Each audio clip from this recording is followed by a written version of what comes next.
بسم اللہ الرحمن الرحیم ناظرین، آپ دیکھ رہے ہیں میں یوٹیوب چینل میں عرفان حیدر ڈار۔ سب سے پہلے تو آپ تمام ناظرین کو میں یہ بات بتاتا چلوں کہ میرا کسی بھی سوشل میڈیا پلیٹ فارم پہ آج یہ پہلا ویلاگ ہے، اور میں آپ سے اس سے پہلے ویلاگ میں آج مخاطب ہوں۔ ناظرین، آج چند میجر ڈیولپمنٹس پہ جو پچھلے دنوں میں ہوئی یا آگے چل کے ہونی ہے، ان پہ ذرا آپ سے تفصیلی ڈسکس کریں گے۔ مختلف چینلز پہ آپ نے ان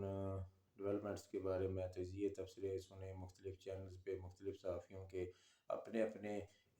ذہن کی عکاسی کرتے ہوئے انہوں نے آپ کے سامنے اپنی سوچ کو رکھا، اپنے آئیڈیاز کو رکھا، اپنے تبصروں کو رکھا، اپنے تجزیوں کو رکھا۔ تو میں بھی کوشش کروں گا ذرا کچھ حقائق سے ہم پردہ اٹھائیں گے۔ سب سے پہلے تو کیونکہ میں آج کسی بھی پلیٹ فارم پہ پہلی دفعہ ہوں، تو سب سے پہلے تو میں ارشد بھائی کو خراج تحسین پیش کروں گا کہ انہوں نے اپنے صحافتی کیریئر میں بڑی جاں فشانی کے ساتھ، بڑی محنت کے ساتھ، بڑی دلیری کے ساتھ اپنے صحافتی فرائض کو سر انجام دیا، اور بڑی محنت کے ساتھ حق اور سچ کا انہوں نے بول بالا کی، اور حق اور سچ کے ساتھ وہ کھڑے رہے، وہ ڈٹے رہے۔ انہوں نے یقیناً کچھ اسی شعر کے گرد ان کی صحافتی زندگی گھومتی رہی ہے کہ میں جھکا نہیں، میں بکا نہیں، کہیں چھپ چھپا کے کھڑا نہیں، جو ڈٹے ہوئے ہیں محاذ پر مجھے ان صفوں میں تلاش کر۔ تو کوئکلی واپس آتے ہیں ذرا میجر ڈیولپمنٹس جو پیچھے ہوئی یا اگلے دنوں میں ہونے والی ہیں۔ تو پہلے تو جی سب سے پہلے ڈسکس کرتے ہیں کہ آرمی چیف صاحب جنرل قمر جاوید باجوہ صاحب اپنے فوجی خدمات جو ہیں ان کو سر انجام دیتے ہوئے، اپنی مدت پوری کرتے ہوئے آرمی سے ریٹائر ہوئے۔ ایک دن جیسے سب نے ہونا ہوتا ہے زندگی میں، ہم آئے ہیں دنیا میں تو ہم نے بھی ایک دن واپس جانا ہے۔ تو کوئی بھی سرکاری ہوتا ہے، سرکاری جاب ہے، اس کے لیے ایک دن بندہ بھرتی ہوتا ہے تو زندہ رہے تو پھر اس نے ایک نہ ایک دن ریٹائر ہو کے جانا ہے۔ تو اسی طرح پھر جیسے پہلے 15 آرمی چیف آئے، اسی طرح 16ویں قمر جاوید باجوہ صاحب آئے اور انہوں نے ریٹائر ہو کے چلے گئے۔ اب 17ویں آئے ہیں جی سید عاصم منیر صاحب، جو کہ ایک حافظ قرآن بھی ہیں اور دوسرے سید فیملی سے بھی ان کا تعلق ہے۔ تو دیکھتے ہیں جی ہماری نیک خواہشات ان کے ساتھ ہیں، وہ ملک کی تعمیر و ترقی میں اپنا کیا حصہ ڈالتے ہیں۔ پاک فوج کی جو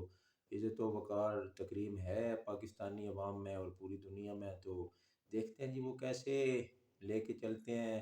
پاک افواج کو، اور عوام کا جو رشتہ ایک مضبوط اور گہرا، اور آپ یوں کہہ لیں کہ ایک ورقے کے دو صفحے جیسے ہوتے ہیں کہ وہ ایک دوسرے سے جدا نہیں ہو سکتے۔ اسی طرح دیکھتے ہیں جنرل عاصم منیر صاحب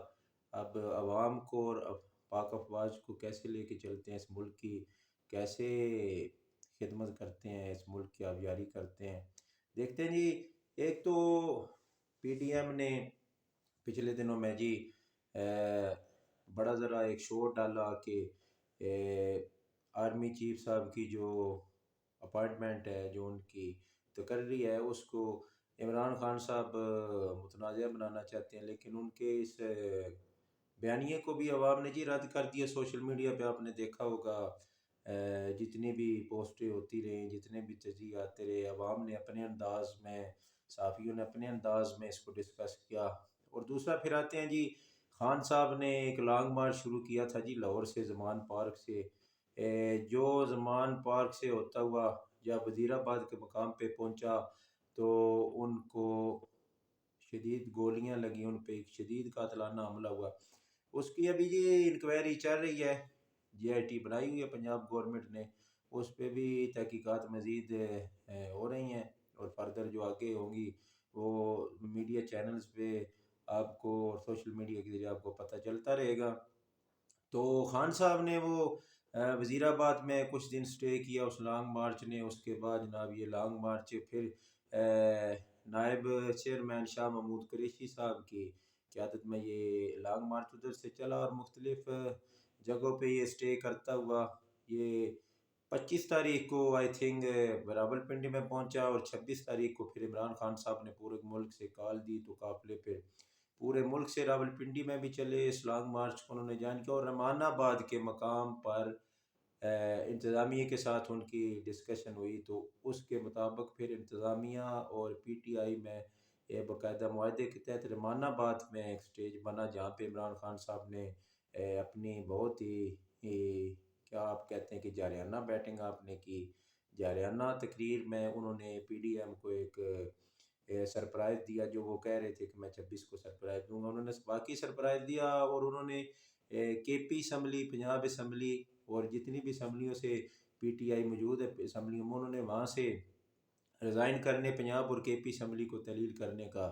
ایک زبردست قسم کا اعلان کیا، جو حقیقی معنی میں سرپرائز تھا۔ خان صاحب نے سرپرائز دیا، اور دوسرا چلتے ہیں جی، پھر اس کے بعد ایک سلسلہ شروع ہوا ہے ابھی، جو اپوزیشن کہہ رہی ہے، پی ڈی ایم موجودہ حکومت اور پہلے کی اپوزیشن جو کہہ رہی ہے پی ڈی ایم کہ ہم پنجاب اسمبلی میں تحریک عدم اعتماد یا صدر گورنر کہے گا کہ وزیر اعلیٰ صاحب جو ہے وہ اعتماد کا ووٹ لے، تو پنجاب اسمبلی میں کیونکہ یہ پی ڈی ایم ساری اپوزیشن ہے، پنجاب میں پی ٹی آئی اور ان کے علائی قافلے کی گورنمنٹ ہے، تو اس لیے وہ اپنی سر توڑ کوشش کر رہے ہیں۔ لیکن آپ کو یہاں پہ یہ بھی ایک خبر دیتا چلوں کہ آج کے دن جب میں آپ سے مخاطب ہوں، تو تھوڑی دیر پہلے کی ڈیولپمنٹ ہے کہ پی ڈی ایم نے فیصلہ کیا تھا کہ پی ٹی آئی سے بیک ڈور رابطے کیے جائیں، تو انہوں نے بیک ڈور رابطے شروع کی، اور آج یہ ایک پہلی ملاقات پی ڈی ایم کی اور پی ٹی آئی کے درمیان بیک ڈور ہوئی ہے، رابطہ بحال ہوا ہے، تو یہ میں آپ کو ایک کنفرم نیوز دیتا چلوں۔ اور اس کے بعد اب زرداری صاحب سے کل رانا ثناء اللہ، خواجہ سعد رفیق اور تیسرے جو ہیں وہ پی ڈی ایم کے نون لیگ کے ایک اور رہنما تھے، ان کی ملاقات ہوئی تھی، اور انہوں نے ٹاسک دیا تھا زرداری صاحب کو کہ آپ جو بھی پنجاب میں فیصلہ کریں گے وہ ہمیں قابل قبول ہوگا۔ اور سب سے ہٹ کے جی، میں ان دنوں میں جو میجر ڈیولپمنٹس ہوئی ان میں ایک میرے نزدیک، جو میرے ذہن کے مطابق ایک میجر ڈیولپمنٹ جس کو میں کہتا ہوں، وہ تو ہے تو نارمل کی بات، لیکن روزانہ کی نارمل زندگی میں نارمل کی بات ہے، لیکن میرے لیے وہ ذرا تھوڑی سی میجر ڈیولپمنٹ ہے، اس لیے کہ میں نے ان دنوں میں، اگر مجھے سب سے کوئی شاکنگ نیوز لگی ہے تو وہ یہ والی میجر ڈیولپمنٹ ہے کہ ایک ہمارے جی صحافی ہیں منصور علی خان صاحب، ایک نجی ٹی وی چینل پہ کام کرتے ہیں، انہوں نے ایک پروگرام کیا کچھ دن پہلے، تو انہوں نے عمران خان صاحب کی 30 ناکامیوں کو گنایا، 30 ناکامیوں کو گنایا، تو انہوں نے کہا جی 8 اپریل کو جو نو کانفیڈنس موشن آئی، میرے کپتان آپ اس میں بھی ناکام، پھر انہوں نے جناب 8 مارچ کی بات کی کہ آپ اس میں ناکام، پھر انہوں نے کہا جی میرے کپتان آپ کے خلاف ووٹنگ ہوئی، آپ اس میں بھی ناکام، انہوں نے ایمن سٹیمن کے خان صاحب کی وہ جو ہیں وہ مچھیاں نکالنے کی کوشش کی، آپ سمجھ تو گئے ہوں گے پنجابی میں وہ ہمارے کہاوت بھی ہے، تو پھر آگے چلتے چلتے چلتے چلتے انہوں نے جناب یہ بات بھی کر دی کہ آرمی چیف کی جو تقرری ہے آپ نے اس میں بھی روڑے اٹکائے، آپ اس میں بھی میرے کپتان ناکام ہوئے، تو میں ان سے یہ سوال کرنا چاہتا ہوں کہ آپ نے کبھی یہ تو نہیں کہا کہ پی ڈی ایم یہاں پہ بھی ناکام، یہاں پہ بھی ناکام، یہاں پہ بھی ناکام، یہاں پہ بھی ناکام، یہاں پہ بھی ناکام۔ دوسرا میں ان سے یہ سوال کرنا چاہوں گا کہ آپ نے یہ 30 خامیاں تو عمران خان صاحب کی گنوا دی، لیکن آپ 3.5 سالوں میں جو خان صاحب کی کامیابیاں ہیں وہ بھی آپ کاش گنواتے، تو آپ صحافت کے ساتھ میرے نزدیک آپ انصاف کر رہے ہوتے۔ آپ نے ایک سائڈ کی تو آپ نے ساری خوبیاں گنوا دی، اور دوسری سائڈ کی ساری آپ نے خامیاں گنوا دی۔ آپ نے یہ تو نہیں بتایا کہ عمران خان صاحب کے دور میں پیٹرول جو تھا وہ 150 پہ تھا، اور جو ڈالر تھا وہ 182 پہ تھا۔ آپ نے آج یہ تو نہیں بتایا بیٹھ کے نجی ٹی وی چینل پہ کہ آج پیٹرول 240 روپے کا ہے، ڈالر بھی 240 روپے کا ہے، اور مہنگائی کے ایک طوفان ہے جو برپا ہے، اور خان صاحب کے دور میں جو نوکریاں ملی ہیں نوجوان بچوں کو، میں اس کا عینی شاہد ہوں، میرے کچھ 3 4 کولیگ بھی ہیں جو جن کو نوکریاں ملی ہیں تو وہ میرٹ پہ ملی ساری جی، کسی کے خلاف کوئی انتقامی کارروائی نہیں ہوئی جی۔